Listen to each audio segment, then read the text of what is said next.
Puji Tuhan, Shalom Aleichem. Selamat pagi, selamat beribadah di dalam nama Tuhan Yesus Kristus. Mari kita akan awal ibadah kita pada pagi ini, kita akan naikkan pujian dalamnya kasih-Mu Bapa.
seumur hidup kami akan selalu menyembah Engkau.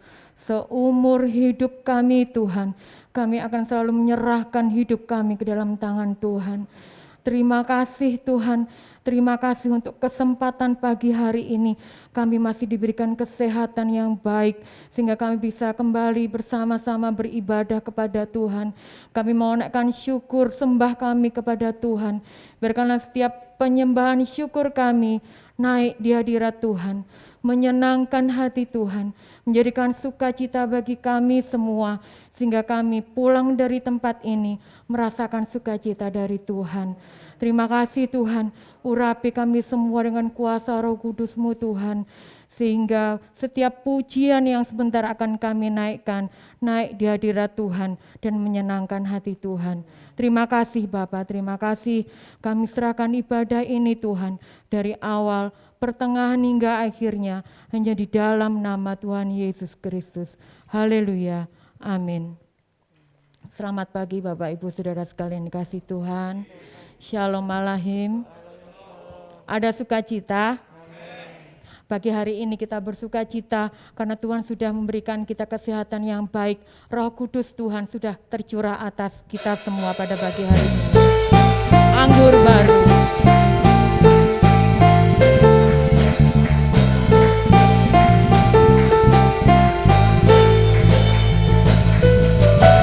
Roh Kudus tercurah di tempat ini, urapannya yang ajaib memulihkan umatnya.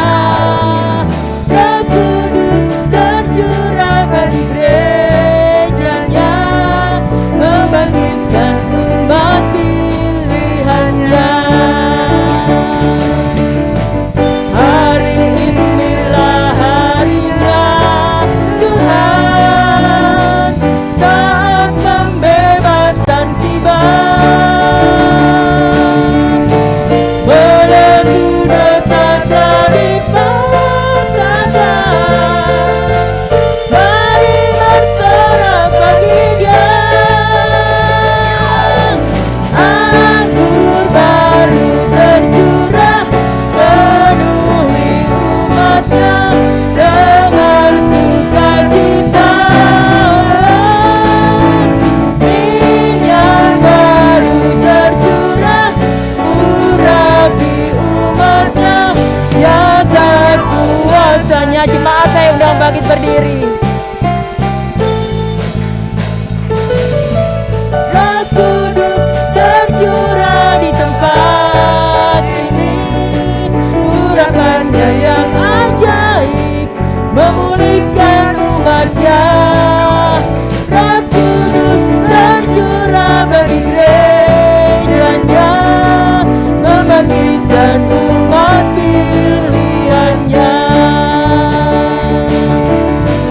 Hari inilah harinya Tuhan, saat pembebasan tiba.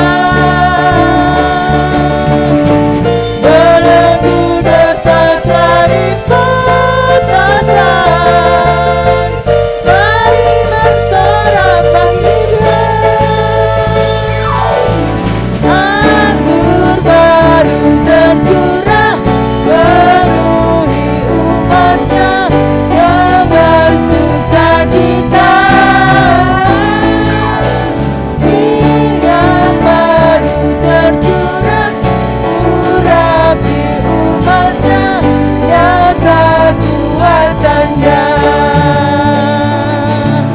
Anggur baru tercurah, penuhi umatnya dengan sukacita.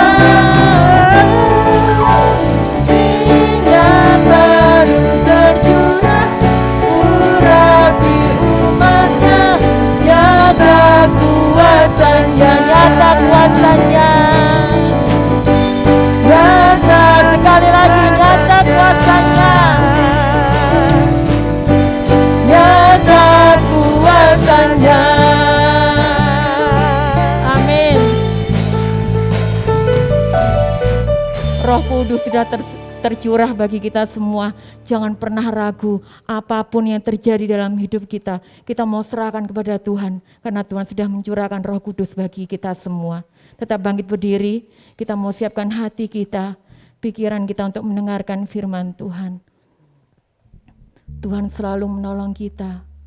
Apapun yang terjadi jangan pernah ragu. Tuhan selalu memelihara kita. Tuhan selalu melindungi kita. Terima kasih Tuhan. Terima kasih Yesus. Haleluya Yesus. Yesus. Musim akan selalu berganti. Kasih Tuhan tetap abadi,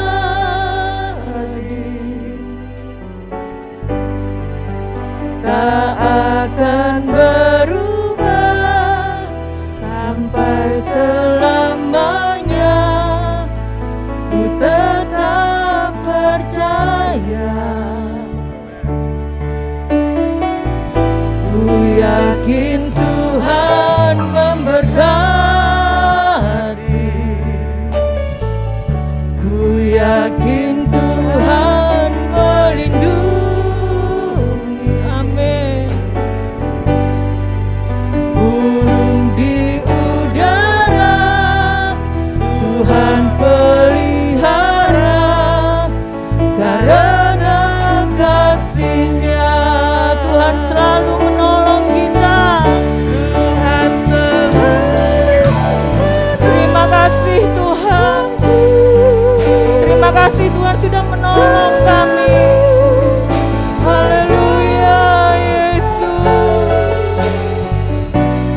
Sehelai rambutku tak akan terjatuh tanpa seizin benar Tuhan. Haleluya. Tuhan selalu menolong. Terima kasih Tuhan Yesus. Menjagaku, Dia mengenyangkanku dan peliharaku seumur hidup. Katakan dengan iman, percaya kita kepada Tuhan. Musim akan selalu berganti, kasih Tuhan tetap abadi, tak akan berubah sampai selamanya. Ku tetap percaya,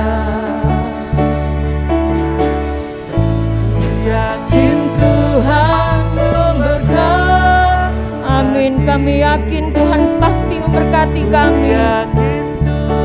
Tuhan melindungi kami dengan kelimpahan kasih-Nya. Terima kasih Tuhan. Burung di udara Tuhan pelihara, karena kasih-Nya Tuhan menolong kita.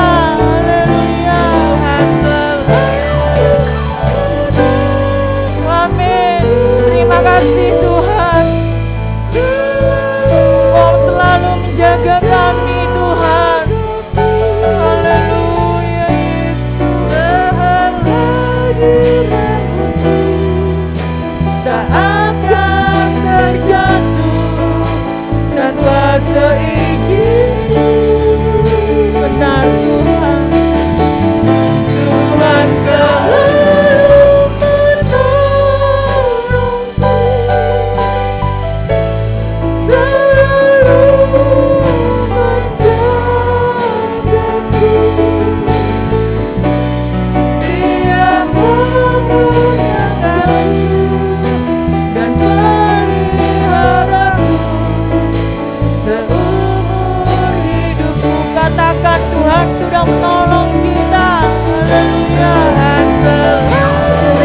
kasih Tuhan Yesus. Terima kasih Engkau sudah menolong kami semua. Engkau sudah menjaga kami dengan kasih-Mu. Terima kasih Tuhan.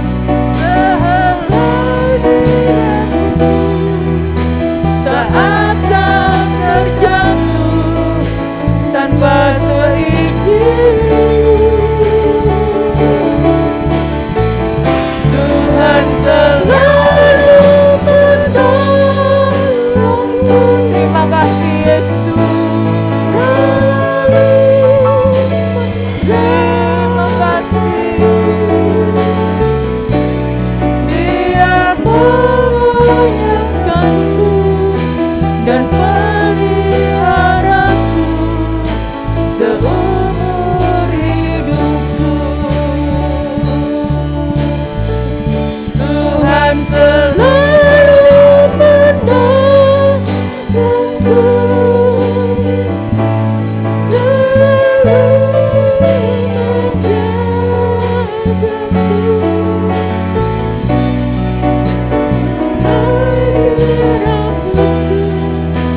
tak akan terjatuh tanpa seizin-Mu. Tuhan Selalu menolongku, selalu menjagaku. Dia mengenyangkanku dan meliharaku seumur hidupku. Meliharaku. Dia mengenyangkan dan meliharaku seumur hidupku. Haleluya, haleluya. Terima kasih Bapa, Engkau demikian baik kepada kami.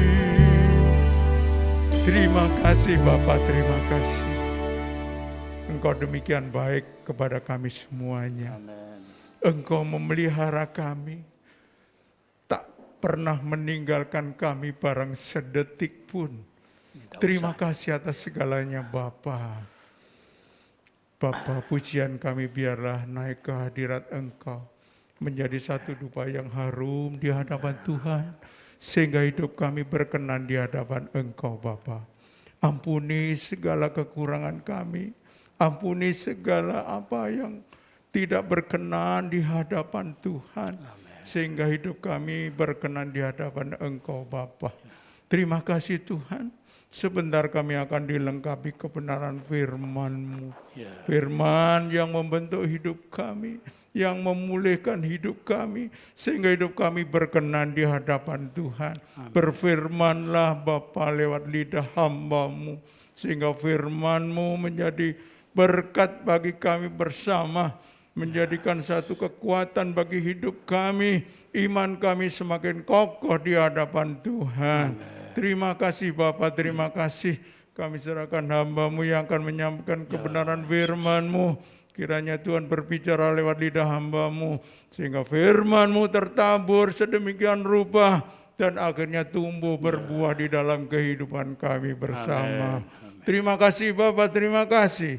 Semua kami serahkan ke dalam tangan Tuhan. Biarlah kehendak Bapa yang terjadi dalam kehidupan kami bersama. Dalam nama Tuhan Yesus Kristus, kami berdoa dan mengucap syukur. Haleluya. Amin.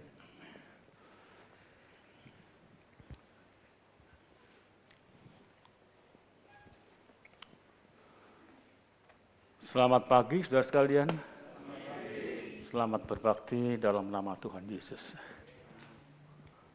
Bersyukur pada sesi kedua ini kita masih bisa untuk mempunyai waktu beribadah kepada Tuhan. Saudara sekalian, beribadah dengan benar, dengan hati yang betul-betul menghadirkan Tuhan dalam kehidupan, itu rasanya merupakan satu pergumulan yang sulit.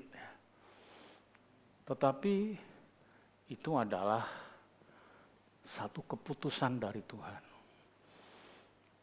Kita tidak bisa untuk menggantikannya dengan alasan apapun sehingga membatalkan kita untuk tidak berbakti kepada Tuhan.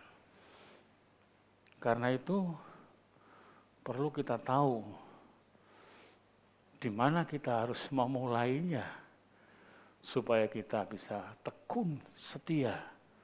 Tentu semua ingin tekun setia itu. Tetapi memang tantangan itu banyak, berseliweran di kehidupan kita, di pikiran kita, dan lain sebagainya.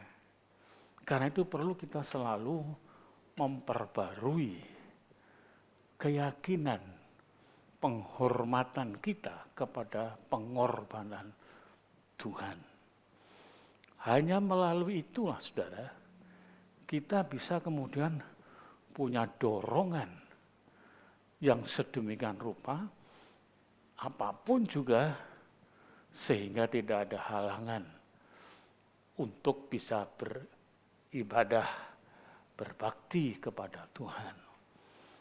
Maka itu perlu kita tiap hari, tiap saat membangun perenungan tentang korban Kristus itu.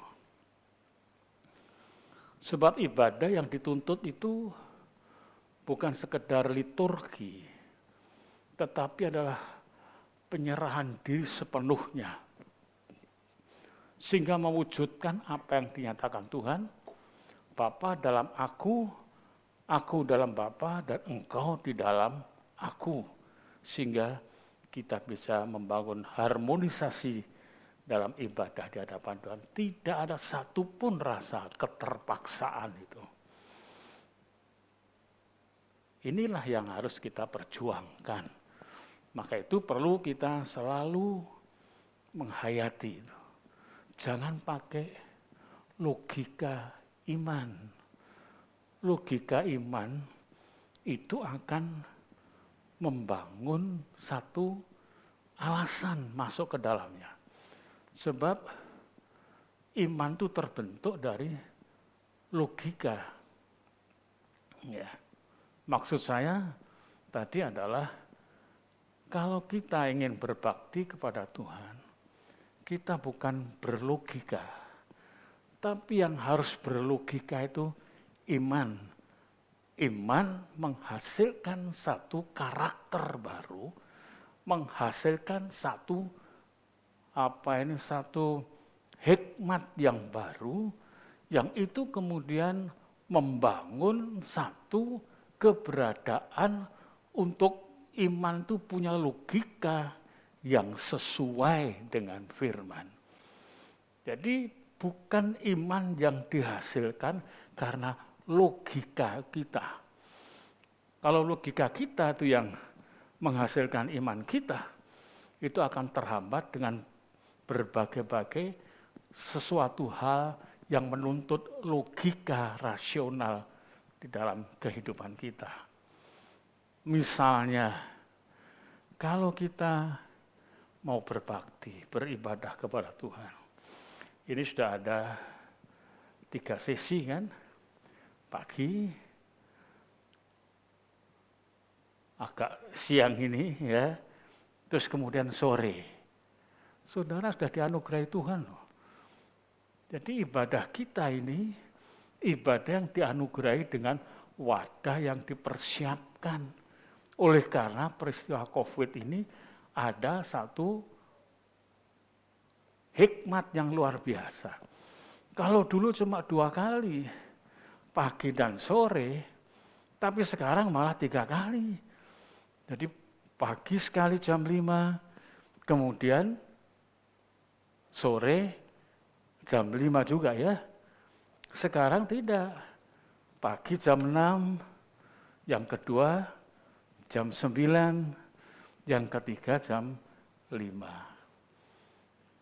Kita menyambutnya dengan perimbangan iman yang betul-betul. Jangan kemudian rok-rok asem. Tahu rok-rok asem ya? Hanya musiman saja. Kalau musimnya asem itu sudah buahnya besar-besar, ketiup angin baru rontok semuanya. Nah itu seperti digoyang. Tentu kita tidak ingin digoyang oleh peristiwa yang tidak nyaman. Korban Kristus itu untuk hidup kita. Akibat kita kurang menghayati, kalau tidak bisa dikatakan tidak menghayati ya, kurang saja. Maka terjadi satu ketimpangan dalam iman kita. Karena itu kalau Tuhan Yesus beliau menyatakan, tiba saatnya dan sekarang saatnya menyembah Allah itu menyembah dengan roh dan kebenaran. Perhatikan itu. Tuhan Yesus saja beliau memperhatikan waktu dan kemudian membuat satu analisa terhadap perempuan itu. Dia mengatakan sekarang ini waktunya. Berarti ditarik hubungan dari perempuan Samaria kepada kita. Kita ini sudah berlanjut lama mestinya. Perempuan Samaria baru diberitahu, sekaranglah waktunya. Saudara sudah kakek nenek kita diberitahu, saudara ya. Sekarang waktunya menyembah Allah itu apa? Dengan roh dan kebenaran. Karena itu kalau kita sekedar kedagingan, cepat dibalikkan. Waktunya bagi kita itu masing-masing berbeda. Ada yang muda, mati. Ada yang setengah tua, mati. Ada yang tua sekali baru mati, saudara ya. Itu perlu kita, iman kita, iman yang mengeluarkan, memproduksi logikanya iman. Bukan iman logika. Bisa nangkap saudara? Bisa ya. Maka itu tiap firman Tuhan disampaikan, konsentrasi yang penuh. Seperti saudara lihat di TV lakon telenovela, waduh sambil masak ngecilkan kompor aja noleh terus ke sana. Sebab TV di sana, nggak tega-teganya ya. Jadi kita melihat itu. Karena itu mari kita periksa, ukurlah kesetiaan diri kita sendiri. Tanyalah diri kita, komunikasikanlah jiwa dan roh kita untuk saling bantu-membantu. Kala jiwa itu mulai melemah, roh yang kemudian berkhotbah untuk memberikan dorongan. Roh itu akan menurunkan kuasa kekuatan Roh Kudusnya, sehingga jiwa yang rapuh dapat dibangkitkan kembali. Amin. Jangan main-main dengan hal ini. Mari kita baca bersama di dalam Yesaya 53. Saudara nanti di rumah baca kembali lagi ayat 1 sampai dengan 12, tapi ini sekarang 4, 5, dan 6 saja. Mari kita bangkit berdiri. Yesaya pasal 53 ayat 4, 5, dan 6, demikian firman Tuhan. Tetapi sesungguhnya penyakit kitalah yang ditanggungnya, dan kesengsaraan kita yang dipikulnya. Padahal kita mengira dia kena tulah, dipukul dan ditindas Allah. Tetapi dia tertikam oleh pemberontakan kita. Dia diremukkan oleh karena kejahatan kita. Ganjaran yang mendatangkan keselamatan bagi kita ditimpakan kepadanya, dan oleh bilur-bilurnya kita menjadi sembuh. Kita sekalian sesat seperti domba, masing-masing kita mengambil jalannya sendiri. Tetapi Tuhan telah menimpakan kepadanya kejahatan kita sekalian. Berbahagialah aku jikalau aku mendengarkan firman Allah dan melakukannya. Amin. Silakan duduk. Nah, saudara, Nabi Yesaya itu sudah mendapatkan penglihatan jauh sebelum Tuhan Yesus beliau mengalami kesemuanya ini. Tapi ini mulai ayat 1 sampai 12 itu rinciannya. Apa yang akan dialaminya nanti. Lalu kemudian bagaimana sikap masyarakat itu? Apakah langsung bisa menerima apa tidak? Di sana ada pertanyaan yang perlu kita jawab dengan diri kita sendiri. Padahal kita mengira dia kena tulah, dipukul dan ditindas Allah. Tatkala Nabi itu mendapatkan penglihatan seperti itu dan perintah untuk menyampaikannya, sampai kemudian Nabi Yesaya ini merasa siapa nanti yang akan mau mendengar berita yang kudengarkan ini dari Tuhan, maksudnya yang harus kuberitakan kepada semua. Kalau ternyata figurnya, sosoknya seperti ini kenyataannya. Aduh, saudara, Nabi ini memikirkan hasilnya kira-kira bagaimana. Dan itulah yang ada pada kita sekarang kebanyakan. Ada yang masih belum begitu yakin sehingga tidak memperjuangkan apa yang menjadi kebutuhan sendiri yang dibela oleh Tuhan mati-matian. Dibela, saudara. Bukan karena kekuatan kita sendiri. Kita bisa jaya, kita bisa hidup, kita bisa berprestasi. Itu semuanya karena perjuangan Tuhan. Sebab ingatlah, tatkala kita hidup, ada pembajak kehidupan di tengah perjalanan kita hidup ini. Ada penyakit, ada kejahatan, pembunuhan, perampokan, perkosaan, dan masih banyak yang lain. Membuat manusia itu menderita. Dibajak. Tuhan sih ingin dilahirkan begitu, kemudian sampai kepada kematian yang ditentukan Tuhan, semuanya aman-aman saja. Tetapi fakta tidak demikian. Semua akan mengalami banyak tantangan dan rintangan di sepanjang perjalanan hidup ini. Apakah karena kita beranjak jauh dari rumah kita, sehingga tantangan itu ada? Tidak. Iblis tidak dikuasai dengan ruang dan waktu juga. Karena itu bisa menembus. Bahkan tatkala kita tidak berpikir tentang sebuah kejahatan, iblis menyuntikkan, memberikan pembiusan. Karena itu saya sampaikan beberapa hari yang lalu, manusia, Adam dan Hawa di brain fog. Jadi dikabutkan otaknya. Bahasa kias ini adalah menunjuk kepada tidak mampu lagi untuk berpikir yang jernih, berpikir yang benar, tidak mampu lagi. Coba kita baca 119 ayat 104. Ya. Aku beroleh pengertian dari titah-titahmu. Perhatikan, pengertian itu dari firman, bukan di luar. Di luar saudara tidak dapat apa-apa pengertian tentang hidup dan kebenaran itu. Pengetahuan di luar banyak, disuguhkan banyak. Dengan artikel-artikelnya, tema-temanya, judul-judulnya, yang begitu sangat menggugah kita. Saudara, saya kecil, saya membaca hikayat Hang Tuah dengan 3 temannya. Hang Tuah, Hang Jebat, Hang Lekir, Hang Lekiu. Saudara, saya pelajari apa pesan yang ada di dalamnya. Pesan yang ada di dalamnya itu kuat luar biasa.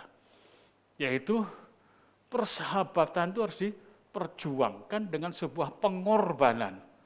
Jangan berdasarkan kepada pengertian sendiri. Sehingga terpaksa hang tuah itu harus membunuh, duel dengan hang jebat. Dan kita harus memperhatikan itu tantangan dalam hidup kita ini. Saudara sekalian, karena itu perlu ini. Beroleh pengertian dari titah-titahmu. Beroleh pengertian, bukan pengertian dari luar. Pengertian dari titah-titah Tuhan itu yang berbobot untuk membawa kita, mengantarkan kita pada hidup yang kekal yang sudah dipersiapkan. Kalau mungkin otak kita, karir kita, hanya mengantarkan sekedar rumah gedong, sekedar mobil, sekedar emas berlian yang bertelekan terus di tubuh kita. Memang kita butuhkan, tetapi jangan itu kemudian menjadi tujuan hidup, keliru. Karena itu nanti waktu mati kita hanya satu pakaian saja, pakai jas saja, pakai dasi saja, sudah cukup. Bahkan yang lain, saudara kita, malah dibungkus. Cukup sudah. Karena itu, pengertian yang dari Tuhan, yang melahirkan iman dan keyakinan. Itu perlu kita mengerti akan titah-titah Tuhan.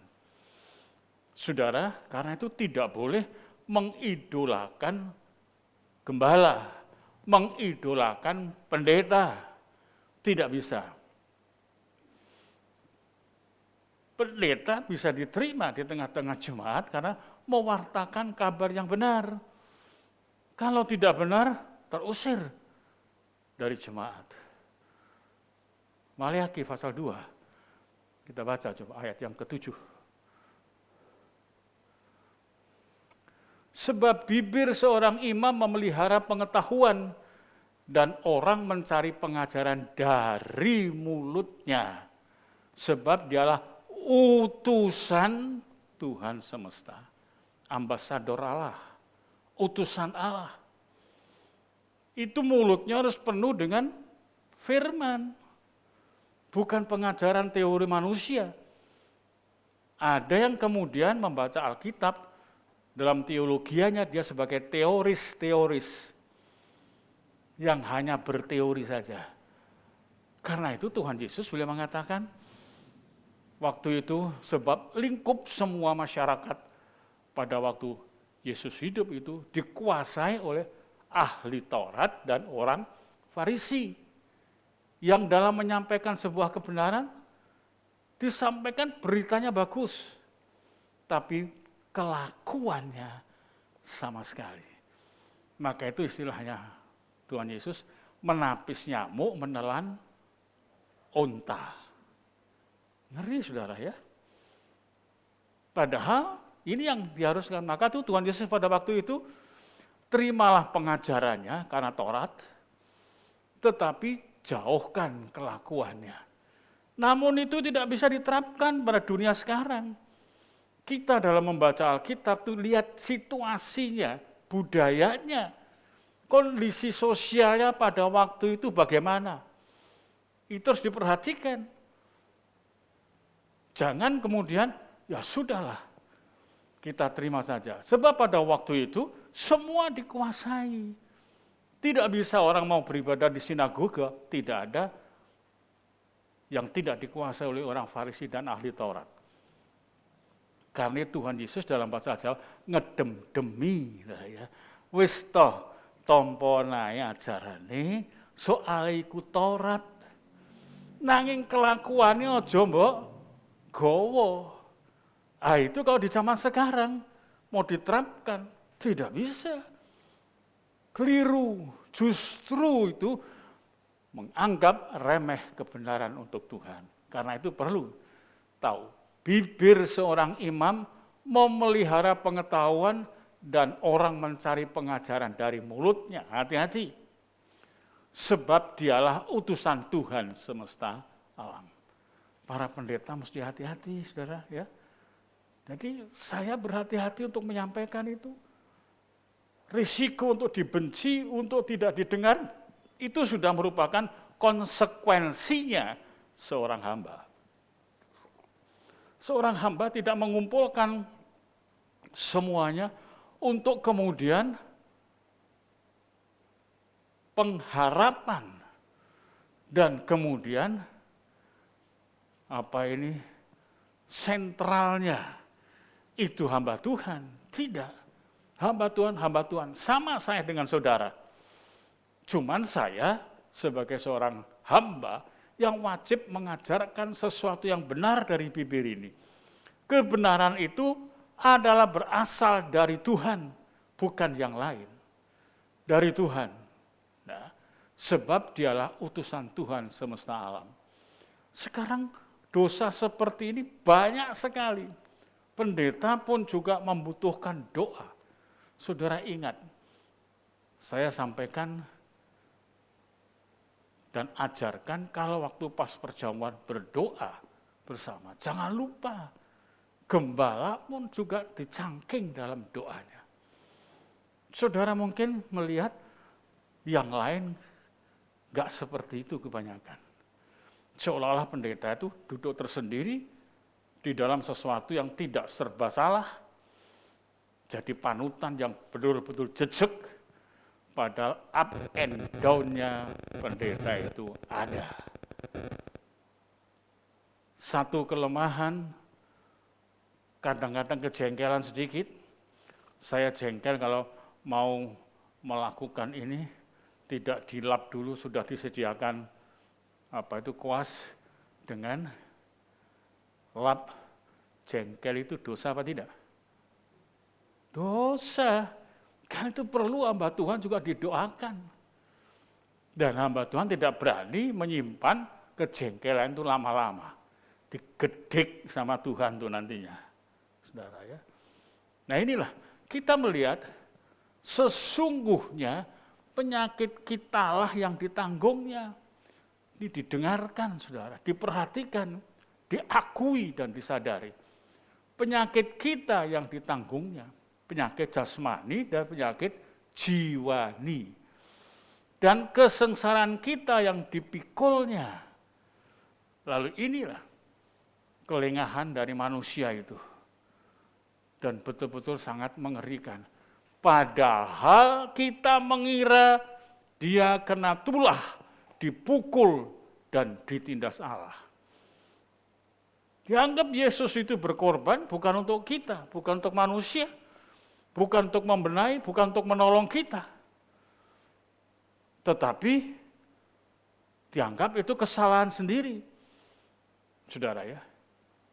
Sehingga Tuhan Yesus mengalami kematian di tiang salib. Gereja mau bisa berbuat apa untuk saya? Dan lain sebagainya. Firman Tuhan disampaikan dalam kebenaran. Firman Allah itu seperti api, seperti godam.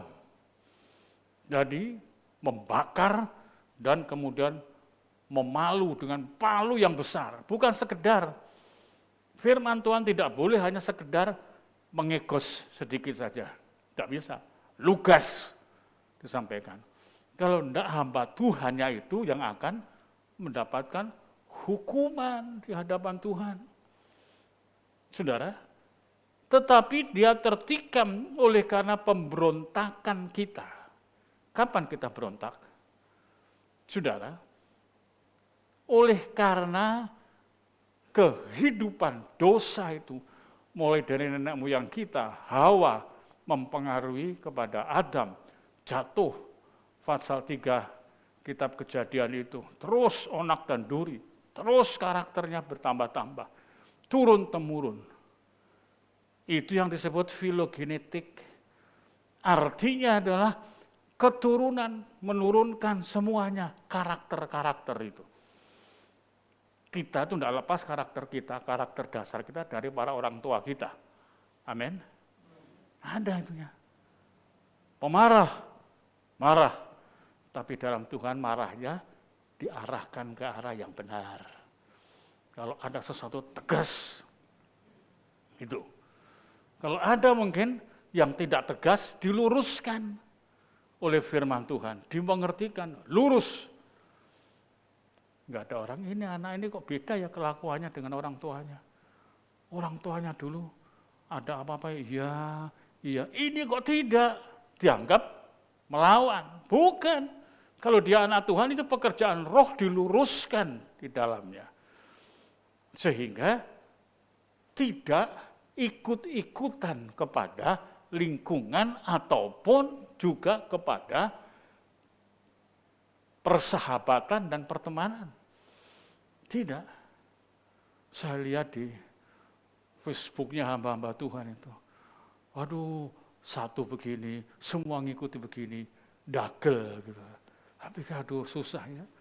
Sering saya dengan Pak Paulus nih ngomong, ya apa hamba Tuhan begini. Sama saudara Yonatan, ya sudah susah. Dagel satu, dagel semuanya. Jangan. Mesti ada satu yang mengeluruskan supaya dapat lurus kembali. Pemberontakan kita, karakter-karakter kita yang berdosa itu adalah bukti pemberontakan kita. Dulu kalau kita belum mengenal Kristus dan firman-Nya dikatakan, itu sudah karakternya manusia beda-beda. Benar. Tetapi Tuhan tidak menghendaki karakter yang seperti itu. Maka itu Tuhan mengubahkan, menebus, mengangkat, merebut dari api, merubahkan. 2 Korintus 5 ayat 17 itu. Diubahkan dari ciptaan baru. Saudara, bukan ciptaan baru karena teknologi kecantikan.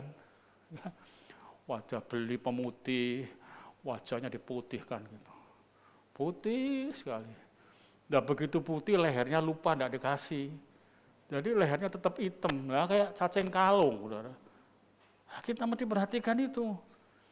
Kemudian itu lagi, sekarang ini produksi bulu mata sangat menjanjikan. Mau bagaimanapun juga. Sehingga saya mengatakan berkali-kali, merubah tata bahasa. Dulu bahasanya kalau mengintip itu mesti pintu atau jendela. Sekarang mengintip di balik bulu mata. Karena saking panjangnya gitu. Aduh, ngeri sudah ya. Kita harus tahu hal ini. Jangan dianggap remeh. Dan ini bukan stand up komedi. Saudara, tapi ini kebenaran yang saya sampaikan. Supaya kita bisa tahu bagaimana posisi kita. Dia diremukkan oleh karena kejahatan kita. Ganjaran yang mendatangkan keselamatan bagi kita, yaitu hukuman itu, ditimpakan kepadanya. Dan oleh bilur-bilurnya kita menjadi sembuh. Coba kita perhatikan itu. Ini untuk merawat kita. Untuk mempersiapkan masa depan bagi kita. Bagi negeri kita. Bagi kota kita.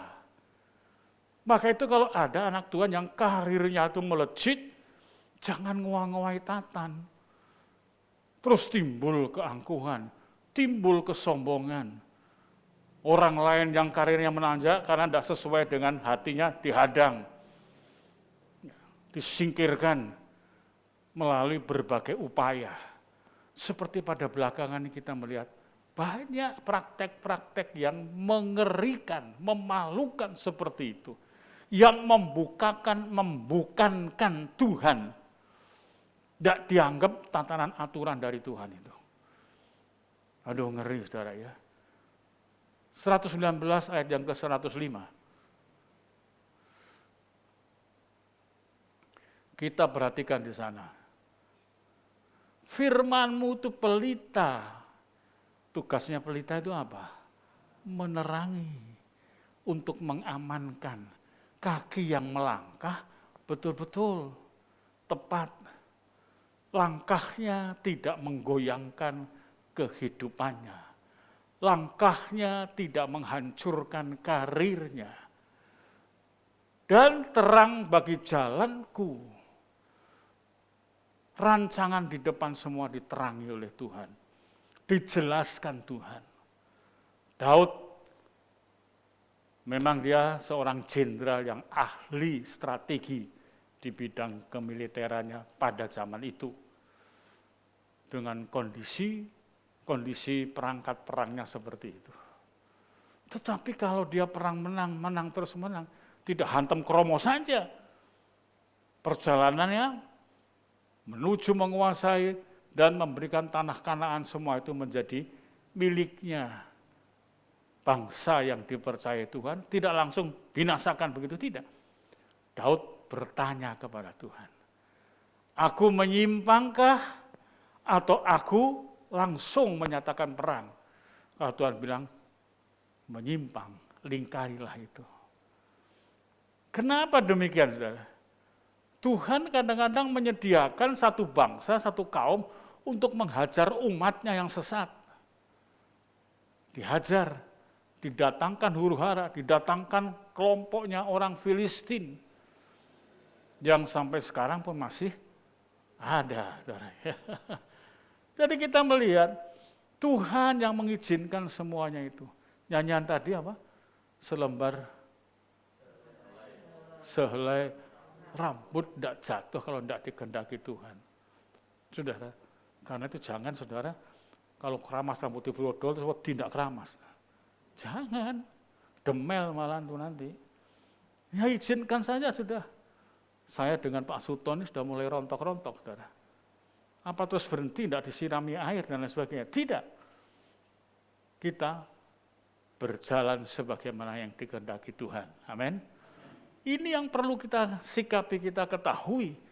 Jadi di situ kita melihat ganjaran itu hukuman yang ditimpakan kepadanya itu justru memproduksi satu kemampuan balik.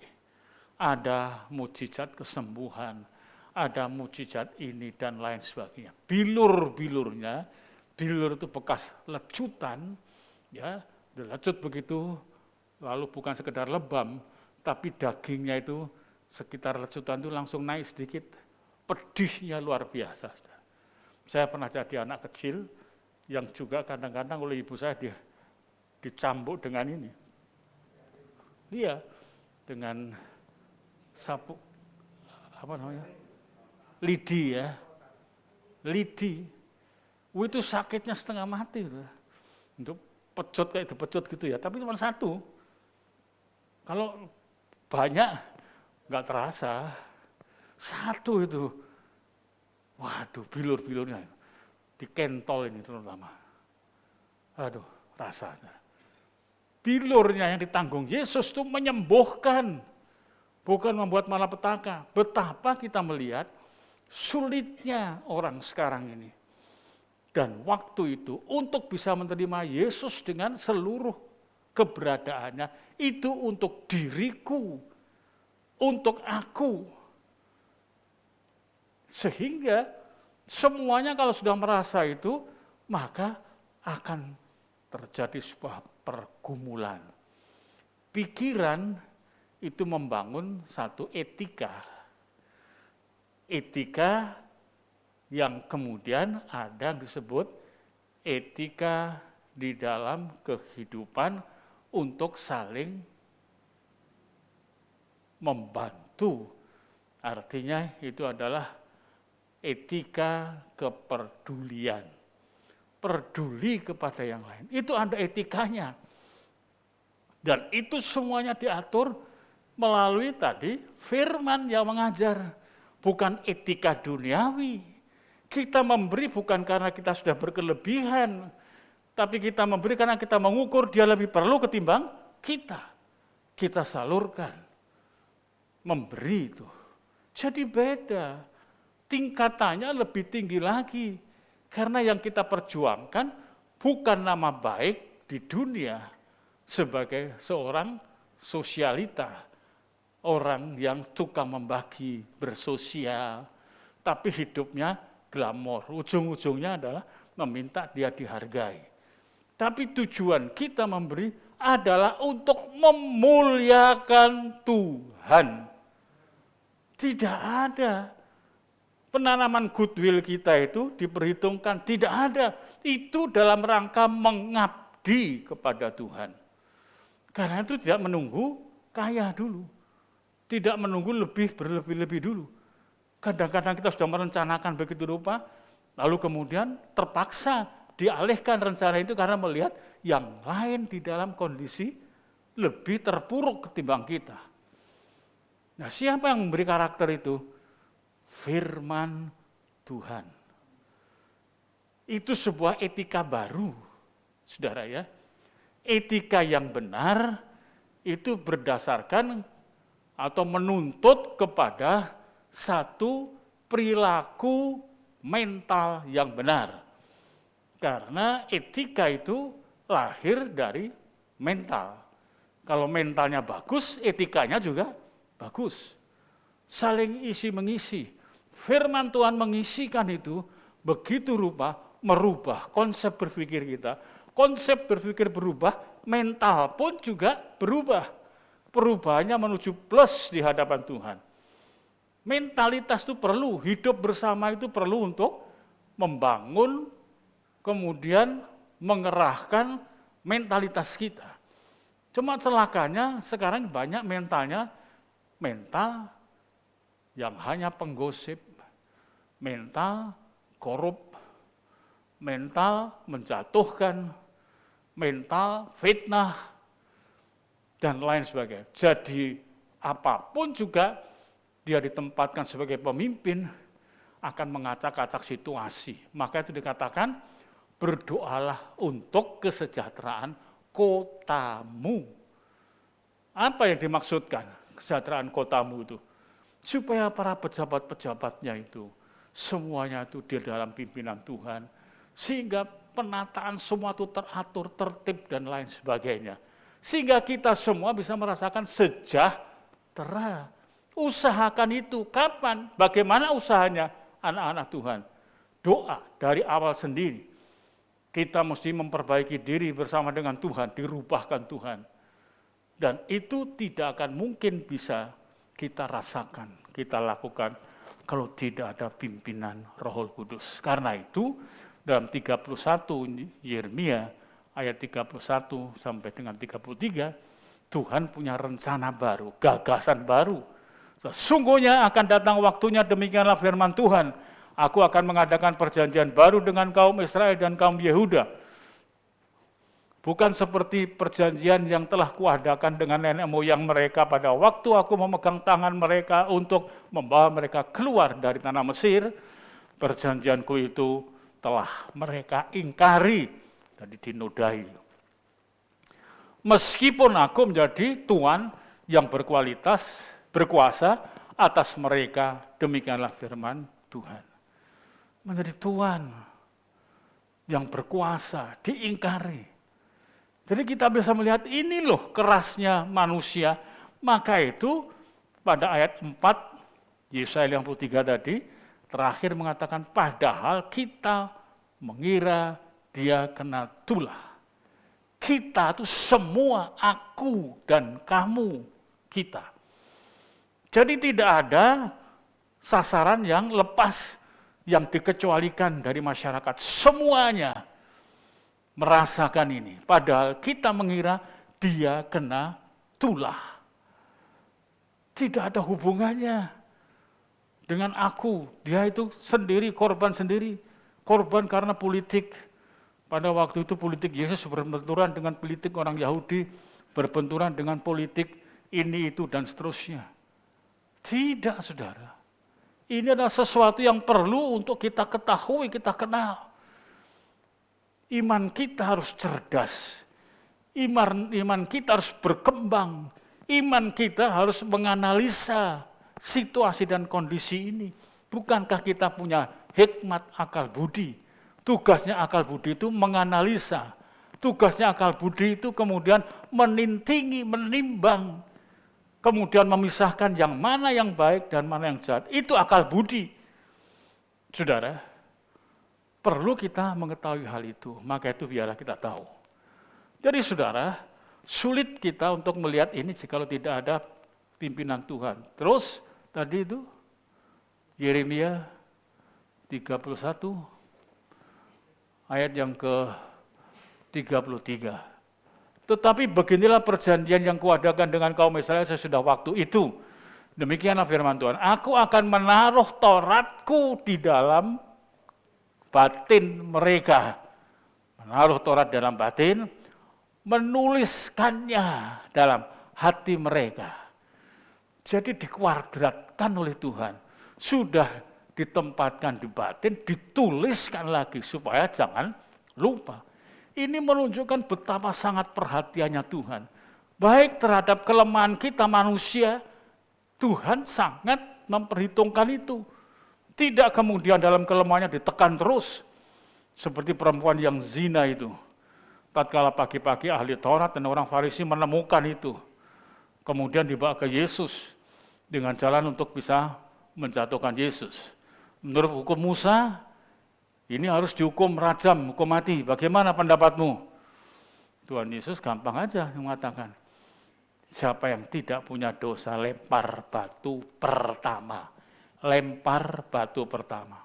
Tidak menghalangi hukum Taurat. Tidak ada satupun yang berani. Tatkala dilihat semua pada pergi, Tuhan Yesus boleh mengatakan, "Duh, di manakah mereka?" Tidak ada Tuhan, perempuan itu ngomong. Berarti tidak menghukum kamu, tidak, aku pun juga tidak menghukum kamu, tetapi jangan berbuat dosa lagi. Tuhan itu bukan keranjingan menghukum, saudara. Tidak, tapi menolong, melepaskan dalam situasi yang begitu rupa. Luar biasa Tuhan kita itu. Apapun jadi kesalahan. Tapi kita perlu untuk mengimbangi dengan menurut firman-Nya untuk mendapatkan Roh Kudus-Nya. Roh Kudus bukan untuk berglosolalia, tapi Yoel pasal yang kedua ayat 28, 29, 30 ya. Kemudian daripada itu akan terjadi bahwa aku akan mencurahkan rohku ke atas semua manusia. Maka anak-anakmu laki-laki dan perempuan akan bernubuat. Orang-orangmu yang tua akan mendapat mimpi.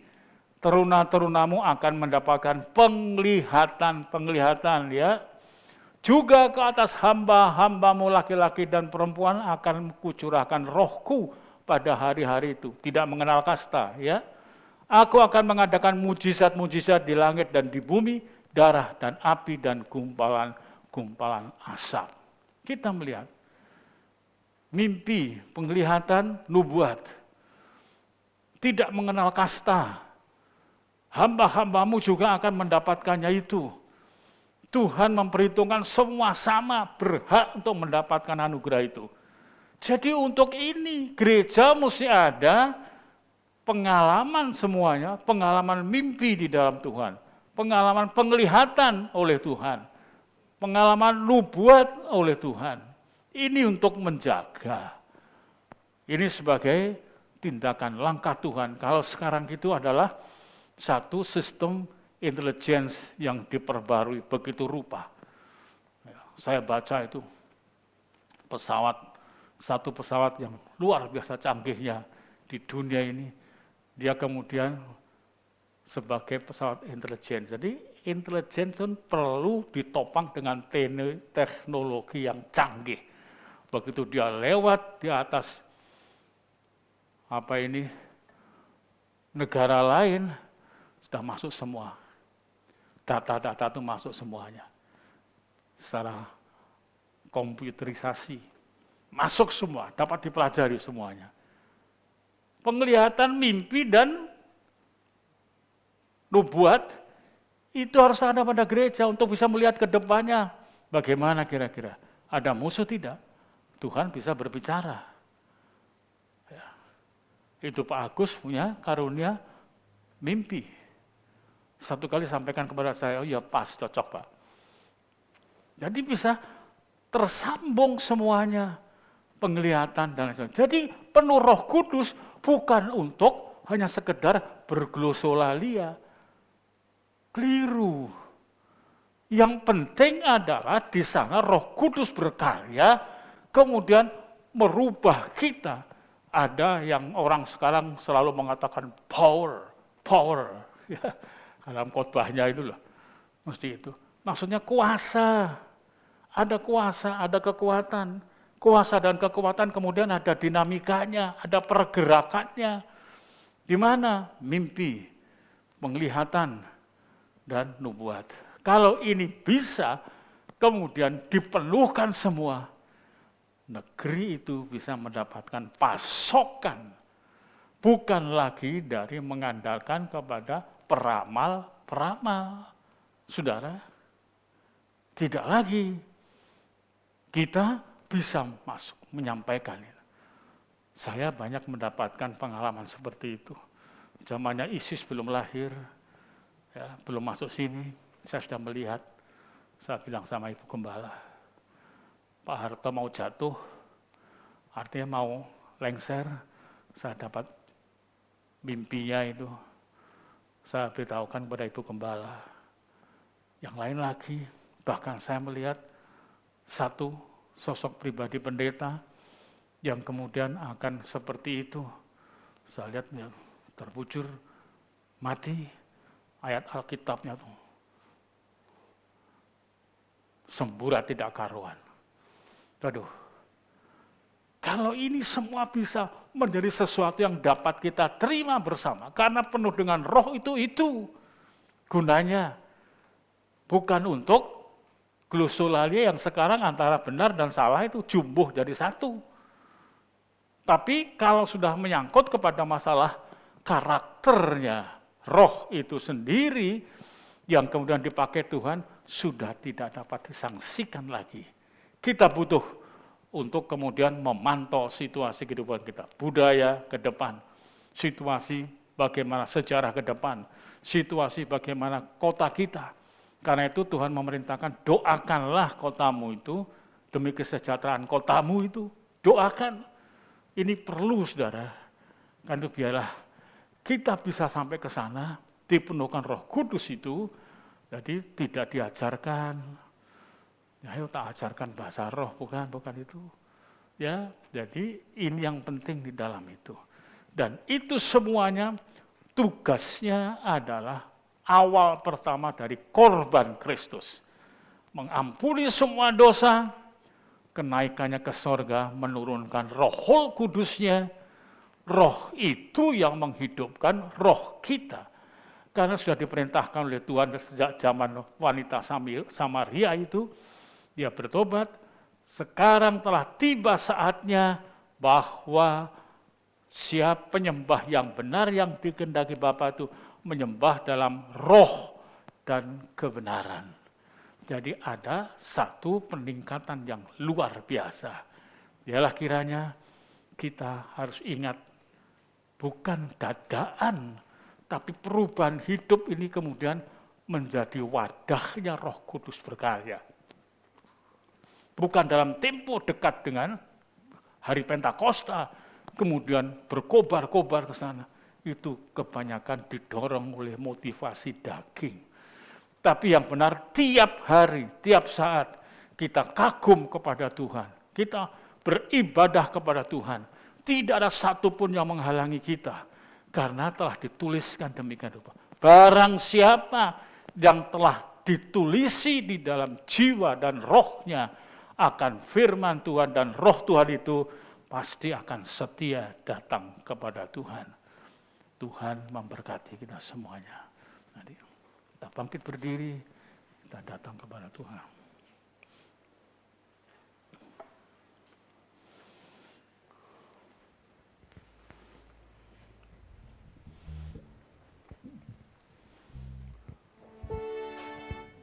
Sukacitaku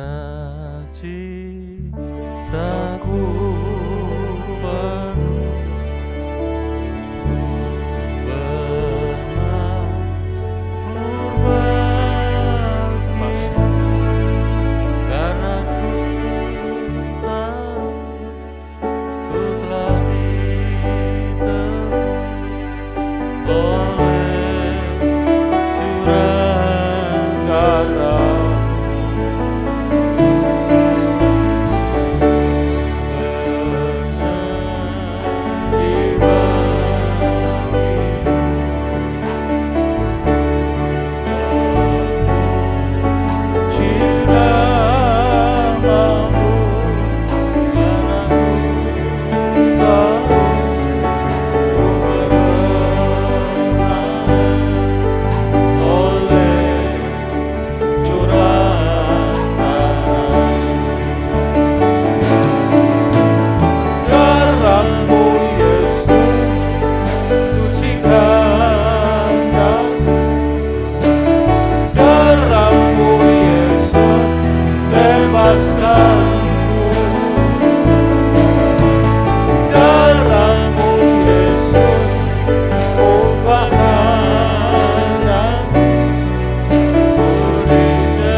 kasih Tuhan. Terima kasih Tuhan. Terima kasih Tuhan. Kuasa darah-Mu mengampuni segala dosa dan pelanggaran kami. Amin. Yesus.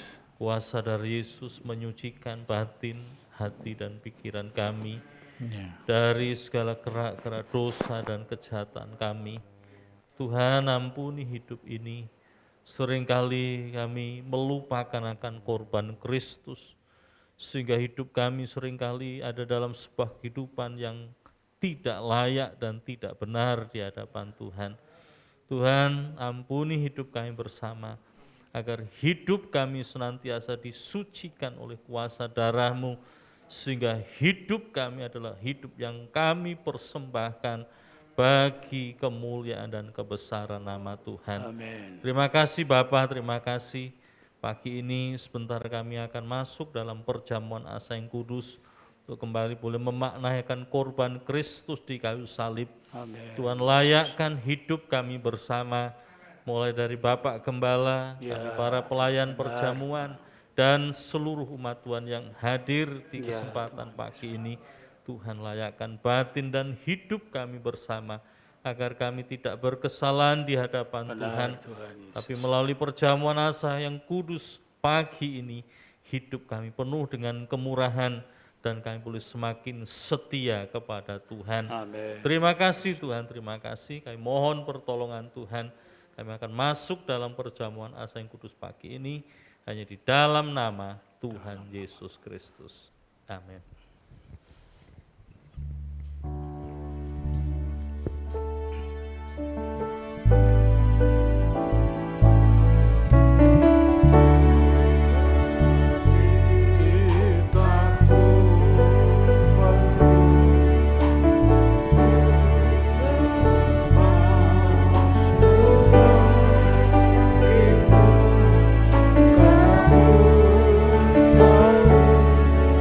Putra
sudah dapat, mari kita satukan hati dan roh kita berdoa kepada Tuhan. Tuhan Yesus, ajarkan kami menghayati pengorbanan Tuhan yang besar, biar terukir di hati, di roh kami, agar kami selalu mengutamakan Tuhan. Kami tak bisa dengan upaya kekuatan kami sendiri.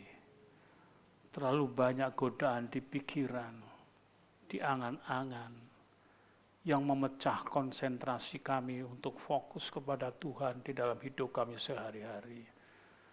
Tetapi jika Roh Kudus ada di dalam kami, Roh itu mengingatkan, Roh itu akan memberikan kami kuasa, sehingga kami bisa melakukan sesuatu yang tadinya kami takut melakukan, kami berani melakukannya untuk kemuliaan Tuhan. Terima kasih Tuhan. Terima kasih seluruh penghukuman yang mestinya untuk kami telah Engkau ambil alih, sehingga kami tidak perlu merasakan penderitaan seperti itu, tapi kami mendapatkan kelegaan. Dan kami mendapatkan topangan dari kuasa Roh Kudus yang menguatkan dan menghiburkan dalam kesehari-harian. Dan firman-Mu yang menambahkan pengertian-pengertian kami. Terima kasih Tuhan. Dengarkan saya bacakan firman Tuhan. Setelah kita aminkan, kita makan bersama dengan percaya. Dan ketika mereka sedang makan, Yesus mengambil roti, mengucap berkat, memecah-mecahkannya, lalu memberikannya kepada murid-muridnya dan berkata, ambillah, makanlah, inilah tubuhku. Amin. Demi nama Tuhan Yesus Kristus, makan bersama dengan percaya.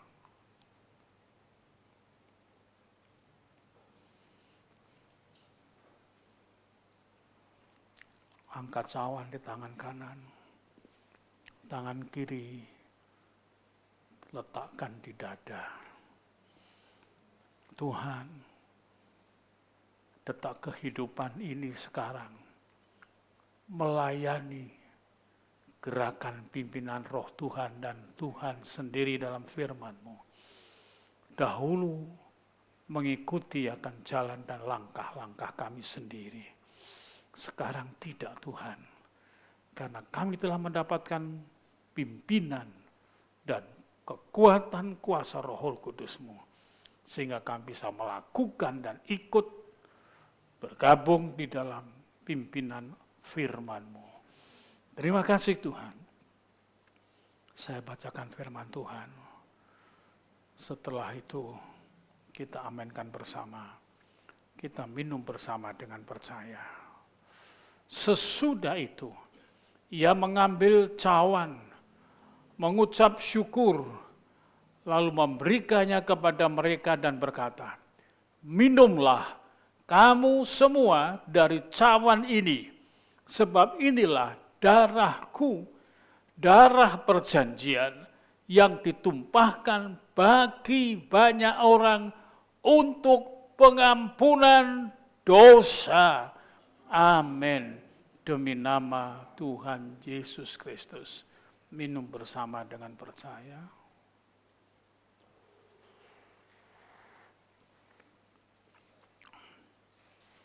Terima kasih Tuhan. Terima kasih yang susah Engkau sudah memberi penghiburan, yang lemah Engkau sudah kuatkan. Sakit Engkau sembuhkan Tuhan. Mereka yang dalam ketakutan, kecemasan, Engkau telah memberikan mentalitas yang kuat, kokoh oleh karena Roh-Mu. Terima kasih Yesus. Terima kasih. Kami berdoa untuk negeri kami, pemerintah kami, pusat sampai ke daerah. Presiden, wakil presiden, para menteri, anggota DPR, MPR, pejabat di daerah, semuanya. Bersihkan, tuntun mereka. Engkau sanggup berbicara dari kelompok manapun, karena semua itu ciptaan-Mu Tuhan. di dalam Engkau ubahkan. Takut, hormat kepada Tuhan. Sehingga negeri kami dipenuhkan dengan aman, damai, sejahtera. Saling pengertian, saling bisa menerima. Terima kasih Tuhan. Terima kasih Yesus. Terima kasih. Kekasih-kekasih kami yang lemah Tuhan kuatkan. Yang dalam keadaan kacau Tuhan tenangkan pikirannya. Berikan berkat-Mu, kelimpahan kasih-Mu untuk bisa berbagi kepada yang lainnya. Terima kasih Bapa, terima kasih. Angkat tangan di hadapan Tuhan. Segala puji, hormat, naikkan kepada-Mu.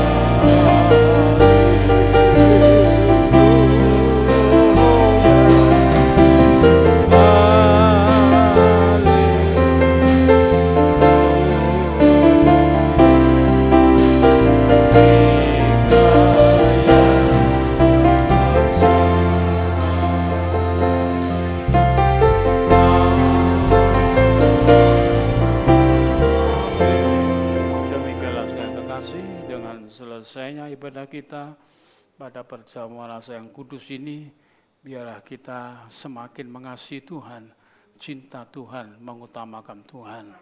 Kemudian pulanglah dan terimalah anugerah Bapa dari sorga, kasih sayang, rahmat, damai, sejahtera dalam Kristus Yesus Tuhan kita, beserta persekutuan Roh Kudusnya, menghibur, menguatkan kita mulai pagi ini sampai Maranatha.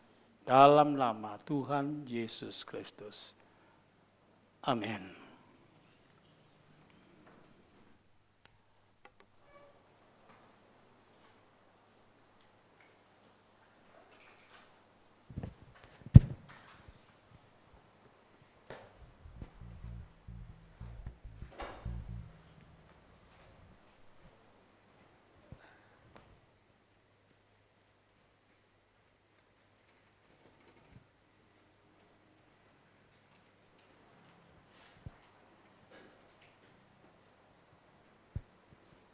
Puji Tuhan, ibadah sudah selesai.